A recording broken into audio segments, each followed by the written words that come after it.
6 days after my wedding, my family demanded I cancel my $11,840 honeymoon to Japan to pay my sister's $31,800 debt. Then I discovered she had stolen my identity, forged my signature, and my parents had helped her do it because they thought I'd stay quiet to save their house. 6 days after my wedding, my parents sat in my living room and told me to cancel my honeymoon. My sister owed $31,800, a lender was threatening court, and the refund from our trip to Japan would almost cover it. My mother called the timing unfortunate. My father called it a test of family loyalty. My sister sat on my sofa wearing the $900 dress she had bought for my wedding and never once explained how the debt happened. I refused. The next morning, someone called our travel company pretending to be me and tried to cancel the flights anyway. That attempt failed, but it exposed something worse. The lender believed I had co-signed part of my sister's debt. I had never seen the loan. So why did the application contain my social security number, my old address, and a digital signature copied from my wedding contract? And why were my parents more frightened of the police than they were of losing their house? My name is Rachel. I was 31 when I married my husband, Ben. My younger sister, Kayla, was 27. Our family had spent years describing Kayla as unlucky and me as secure, as though those were permanent personality traits instead of the results of repeated choices. I worked as an operations analyst for a medical supply company. Ben was a public school teacher. We were comfortable, not wealthy. We planned our wedding for 18 months and paid for it ourselves. The final cost was $18,600, and we saved another $11,840 for a 12-day honeymoon in Japan. That trip mattered to us. Ben's father was born in Osaka and died when Ben was 19. Ben had never visited the neighborhood where his father grew up. We planned to meet a cousin, visit the family temple, and spend 3 days in Kyoto. It was not simply a luxury vacation we could replace with a weekend at the beach. Kayla worked in social media marketing when she worked at all. She had been laid off twice, left one job because her manager was controlling, and quit another to launch an online wellness brand. My parents covered her rent during every transition. I had helped too. At 25, I paid $2,700 to keep her car from being repossessed. At 28, I covered a $1,200 dental bill. The year before my wedding, I lent her $4,000 for what she described as a certification program. She repaid $600, then stopped mentioning it. Whenever I asked about repayment, my mother said, "Kayla needs encouragement, not another creditor." I eventually told the family I would no longer lend money without a written agreement. They treated that boundary as evidence that Ben was making me cold. The boundary started after Kayla's certification loan. She had told me the program would qualify her to manage advertising accounts for health clinics. I transferred $4,000 directly to what she said was the program administrator. Months later, I learned the recipient was a friend who ran weekend influencer retreats. The certification was a 2-day seminar in a rented mansion, followed by professional photographs beside a swimming pool. When I asked Kayla why she had misrepresented it, she said the retreat included networking and that I would not have understood the opportunity. My mother told me results mattered more than labels. There were no results. Kayla used the photographs for 6 months to imply that the mansion was her company's headquarters. Ben never told me to cut her off. He helped me write a simple repayment agreement offering $100 monthly payments with no interest. Kayla signed it, paid 6 months, then claimed the agreement was emotionally abusive. My parents agreed with her. That history was why Ben and I kept the honeymoon account at a bank my family did not use. We also declined my parents' offer to contribute $5,000 to the wedding because the offer came with demands about guests, music, and Kayla's role. My mother later told relatives she had paid for the reception anyway. I corrected the claim once, then stopped chasing every version of the story. During wedding planning, Kayla repeatedly asked what our trip cost. I gave vague answers. She joked that only rich people spent 2 weeks in Japan, even though the trip cost less than the SUV she leased and returned after 8 months. A week before the wedding, I caught her photographing our printed itinerary. She said she wanted the hotel names in case of an emergency. That detail came back to me when Melissa described the cancellation call. Kayla had not guessed the booking number. She had prepared access before we were married. Kayla was one of my bridesmaids. 2 months before the wedding, she told me her credit card had been frozen because of suspected fraud. She asked to use my card for her dress and promised to transfer the money that evening.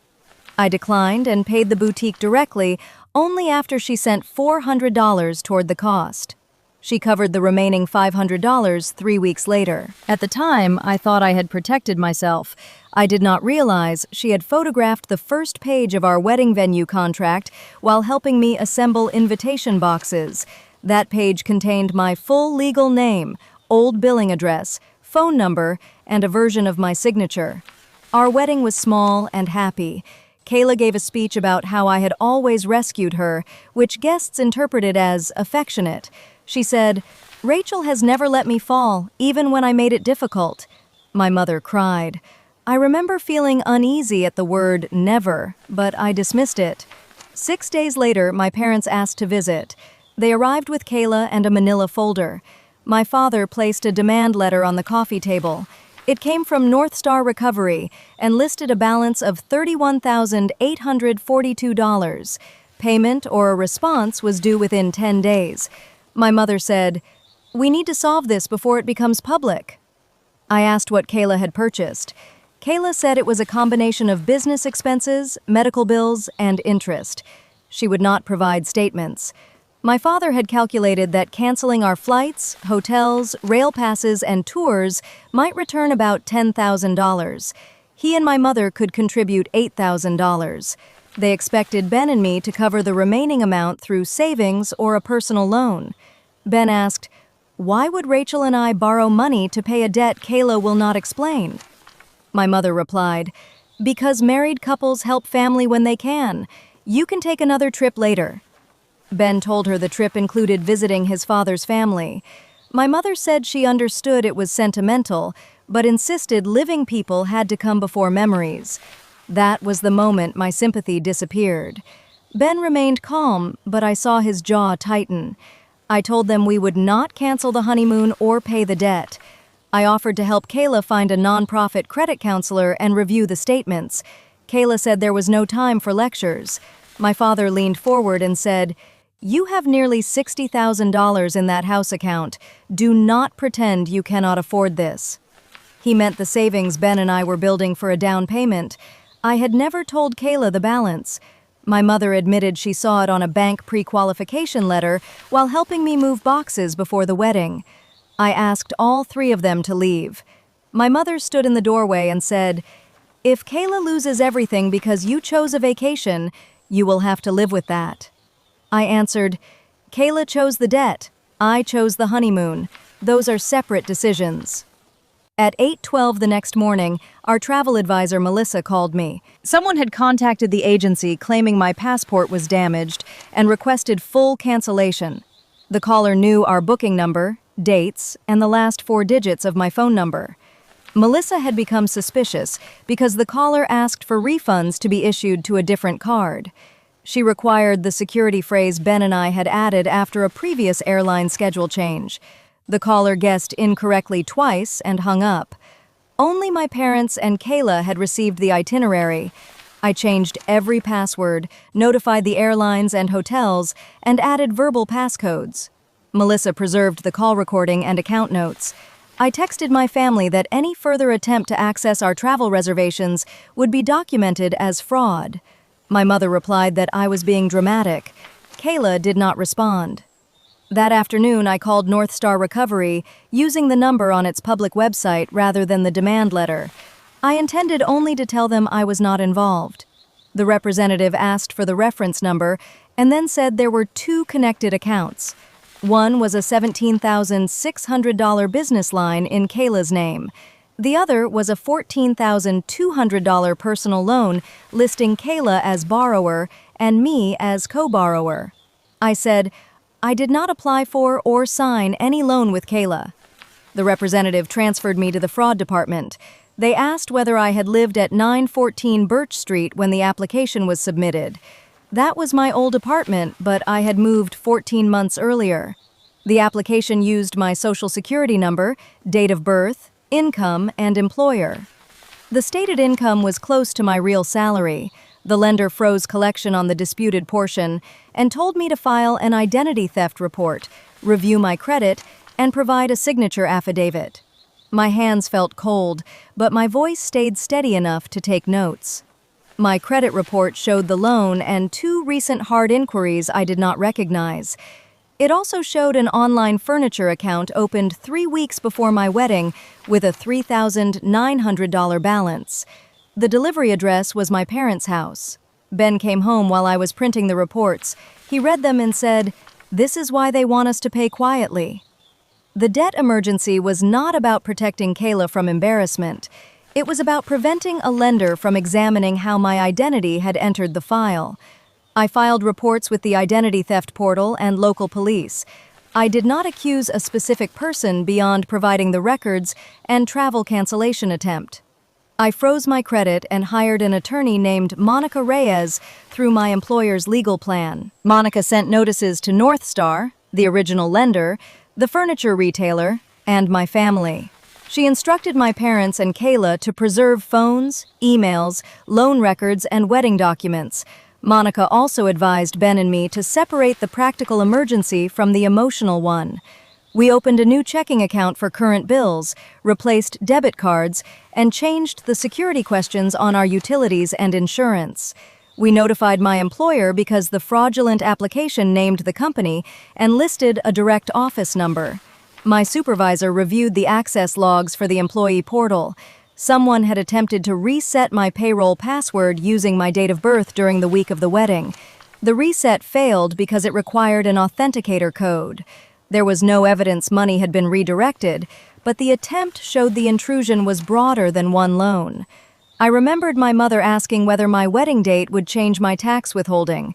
At the time, I assumed she was making conversation. Monica told me not to speculate beyond the evidence, but she added the payroll attempt to the report. My parents reacted as if each protective step were an attack. My father came to my office without an appointment and demanded that I sign a letter stating the loan dispute was a misunderstanding. Security stopped him in the lobby. He left an envelope containing a prepared affidavit. The affidavit said I had verbally authorized Kayla to use my credit temporarily and that Ben pressured me to deny it after our wedding. It also said I expected no repayment. My name was typed beneath a blank signature line. I gave it to Monica. She said, "They are asking you to solve one false document by signing another." My mother then contacted Ben's principal. She claimed Ben was involved in a private financial scheme and might be using school resources. Ben had warned the principal in advance, so the complaint was documented and dismissed. Still, he had to sit in an office explaining why his new mother-in-law was making accusations during the first week of his marriage. I apologized to him. Ben said, "You did not make that call. We are going to keep naming the person who did." That sentence became our rule. Whenever guilt blurred responsibility, we returned to the actual action and the person who chose it. Kayla called within 20 minutes. She said, "You reported me to the police over paperwork?" I replied, "I reported accounts opened with my identity. If you did not open them, you should want the same investigation." Kayla began crying and claimed a loan broker had filled out the application. She said she gave him my name only as a reference and did not know he had made me a co-borrower. Monica later explained that innocent references do not usually provide another person's social security number and copied signature. My father sent a message saying I had 48 hours to withdraw the report before he told the entire family I was trying to put Kayla in prison. I forwarded it to Monica. Then, my mother revealed the real leverage. She said my parents had guaranteed Kayla's business line with a second mortgage on their home. If North Star accelerated the debt, they could lose the house. They needed my honeymoon refund to reduce the balance and persuade the lender to extend the rest. I finally understood why they had arrived with exact calculations. They were not simply volunteering to help Kayla, they were already legally entangled. I asked why they had guaranteed a business they knew nothing about. My father replied, "She showed us contracts. We believed she was about to make real money. Monica obtained the loan file after I signed the fraud affidavit. The supposed business was called Bright Horizon Media. Kayla had used the business line to fund luxury short-term rentals, restaurant events, designer purchases, and a social media campaign presenting herself as a successful entrepreneur. The medical bills she mentioned totaled $640. The personal loan in my name had been used to cover minimum payments and buy furniture delivered to my parents' house. Kayla staged product shoots there, then returned some items for store credit she used personally. The lender's application log showed the form was submitted from my parents' home internet connection. A document labeled Rachel Approval was uploaded from Kayla's laptop. It was the signature page from my wedding contract, cropped and placed beneath the loan terms. The forensic review found that the signature page had been photographed at 3:18 p.m. on the day we assembled invitations. Kayla's phone metadata placed the image in a folder named Backup Options. In the same folder were photographs of my driver's license from the day I left my wallet on the kitchen counter, the bank pre-qualification letter showing our savings balance, and a pay statement my mother had taken from a moving box.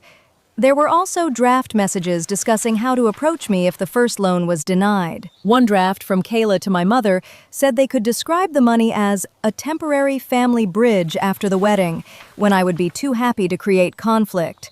My mother's reply said the honeymoon deposit would make me feel committed, but refundable travel was still only money. They had planned the loyalty test before the debt became urgent. The demand letter in my living room had not surprised them. My parents had known for at least 5 weeks that Kayla was behind. They waited until after my wedding because they believed a newly married daughter would fear appearing selfish and would have a large refundable trip available. Monica warned me that the messages were painful but useful. They eliminated the family's claim that everyone had panicked spontaneously to prevent foreclosure. There was also an email from my mother's address to the broker.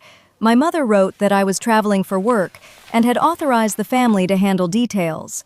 The broker responded that he still needed direct verification. 10 minutes later, an email address resembling mine sent approval. My mother had created that address.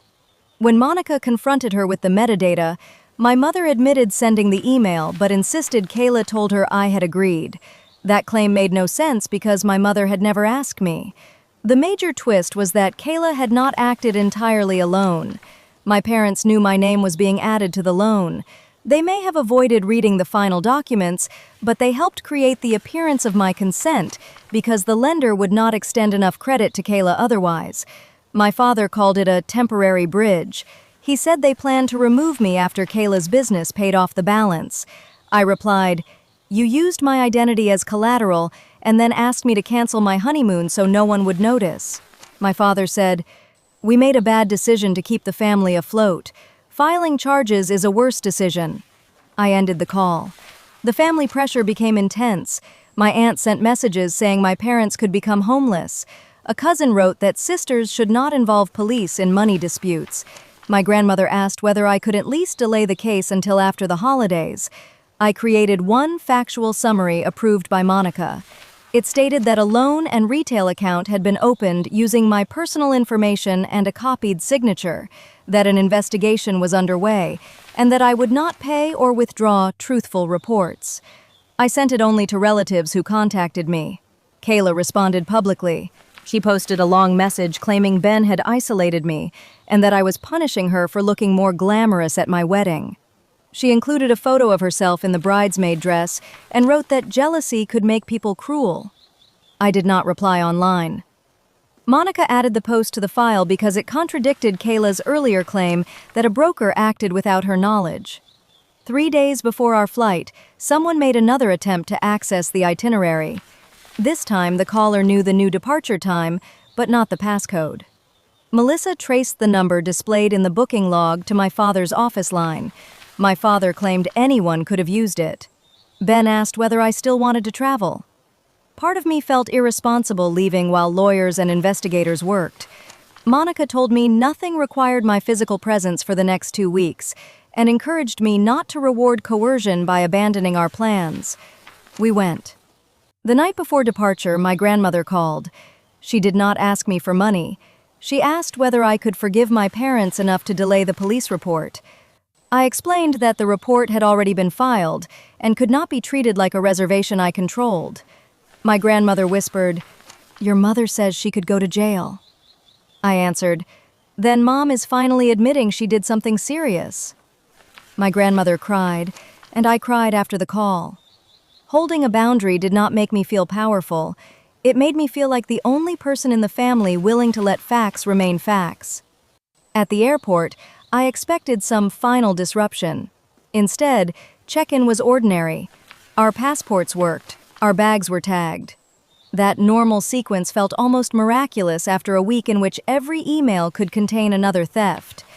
I turned off family notifications before takeoff. In Osaka, Ben met his father's cousin, Hiroshi, for the first time. Hiroshi showed us the narrow house where Ben's father had grown up and a box of school photographs. At the family temple, Ben placed incense for his father and cried quietly. I was grateful we had protected that day from people who had called it replaceable. We still dealt with the case. Monica emailed updates, and I signed one affidavit from Kyoto. But the trip was not ruined.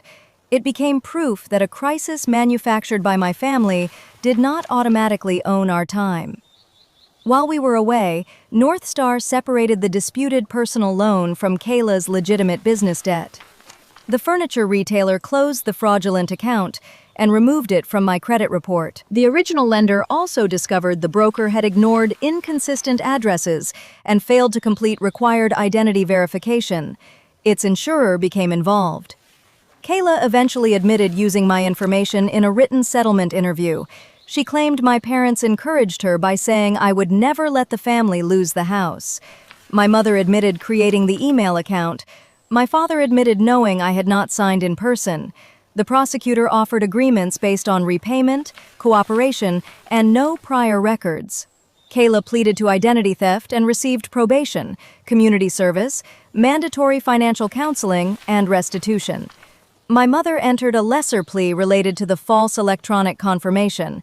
My father was not criminally charged, but his written admission became part of a civil case. The personal loan was removed from my name. The retailer erased the furniture balance. My parents remained responsible for the business guarantee they had actually signed. They sold their house before foreclosure became possible, paid North Star from the equity, and moved into a smaller townhouse. They tell people I forced them to sell. The truth is that the guarantee forced the sale. My refusal simply stopped them from transferring part of the consequence to me.